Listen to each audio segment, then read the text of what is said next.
I do think that government funds, I'm not sure that the government funds should go to these private universities. They charge heavy fees, and I think they should be able, at the risk of... No, for public institutions. Yeah, so I think they should stay within public institutions, because right now, I mean, I'm a product of UI. I'm a product of UI in the days when we were two in a room, and we had breakfast with butter and jam and things like, and we lived well. But look at what has happened to those universities. So I think we need, one thing is clear, that the government has to do a lot of investment in schools. And talking about investment, I'd just like to chip in here that as at last year, we just had only 3 schools in Nigeria, Covenant University, University of Ibadan, as well as the University of Nigeria in Nsukka, as part of the top 800 in the world. Yeah. Just 3. Yeah.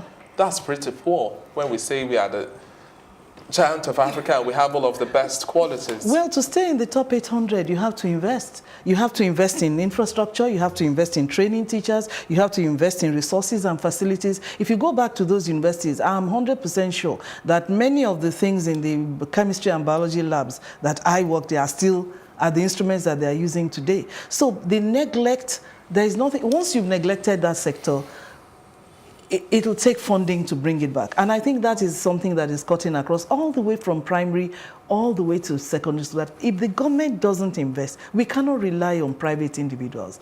Right. It is the job of government. I'm not somebody I certainly don't believe much in private education. I did go to a private primary school, but I went to public secondary school, went to public university. And I think that when government does what is right, the economy will grow. You'll have good products from our universities. Very few people left UI in those days and did masters before doing PhD. Because UI was one of the top, like 400-500 universities in the world. So how come we are regressing rather than going forward? It's because of this deliberate or unintentional, or whatever it is, neglect of investment in that, in education. Thank you.